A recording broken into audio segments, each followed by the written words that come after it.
ओम गम गणपते नमः.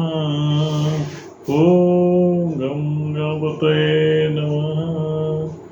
ओम गम गणपते नमः. नमस्कार. आज संकष्टी चतुर्थी दिनांक 16. परंतु आता या वेळेला या क्षणी 12 वाजून गेलेले आहेत. अर्थातच 17 तारीख लागली आहे आणि दुसरा दिवस गेलेला आहे.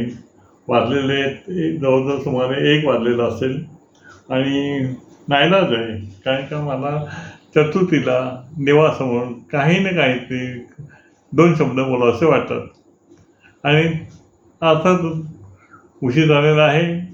आणि परंतु जी माझी आवडायची पद्धत आहे ती मला शक्यतो तुम्ही कायम ठेवायचा प्रयत्न आहे. अच्छा, असो. आता मी यावेळेला जरा आगळा वेगळा प्रसंग सांगतोय की मी आणि माझी पत्नी असे आम्ही टिटवाळ्याला अंगारकीला गेलो होतो. वास्तविक सायंकाळचे 6 वाजले होते. ती पोस्टामधून सर्व्हिसवरून आल्यानंतर आम्ही जाणार, त्यानंतर उशीर होणार ते तरी आम्ही गाडी घेऊन गेल्यावर अर्थातच 2 तास म्हणजे 8 वाजता आम्ही पोहोचलो असेल. आणि तिथे संध्याकाळीच गर्दी असते. बहुतेक वेळा बघितलं तर रात्री फार गर्दी होते.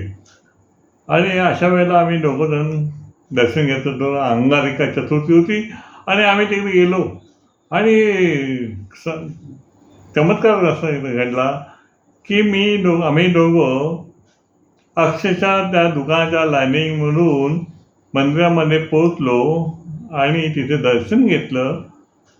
पण इतकं व्यवस्थित दर्शन की जसं काही नेहमीप्रमाणे जातो तसं दर्शन घेतलं. प्रसाद घेतला, नमस्कार केला, सगळं झालं आणि मी पाठीमागे वळालो आणि निघालो म्हटलं तर उशिरा आपण निघालो आणि त्या गेटजवळ आलो, मंदिराच्या गेटजवळ आलो आणि मनात कल्पना आज अंगारिका आणि आज गर्दी कशी नाही. अंगारिकेची गर्दी नाही. आम्ही अगदी व्यवस्थित दर्शन घेतलं. 90 हा चमत्कारच नव्हे का. आणि तिथे दर्शन घेतलं. मागे वळून बघतो, म्हटलं असा प्रश्न मारत होता की आता ही गर्दी कशी नाही आहे. मागे वळून बघतो तो प्रचंड लाईन. हा काय चमत्कार. आम्हाला दर्शन व्यवस्थित घडलं होतं. आमच्या हातात प्रसादाची रात्री वाजता प्रसाद घेऊन आम्ही निघालो होतो आणि असं मागे सहज वळून बघितलं आणि मला तर म्हणून बघितलं तर प्रचंड लाईन. हा खरोखर एक मला माझ्या आयुष्यातला महत्त्वाचा असा अनुभव आहे आणि तो आपल्याला सांगावा या दृष्टिकोनातून मी तुम्हाला प्रयत्न केला.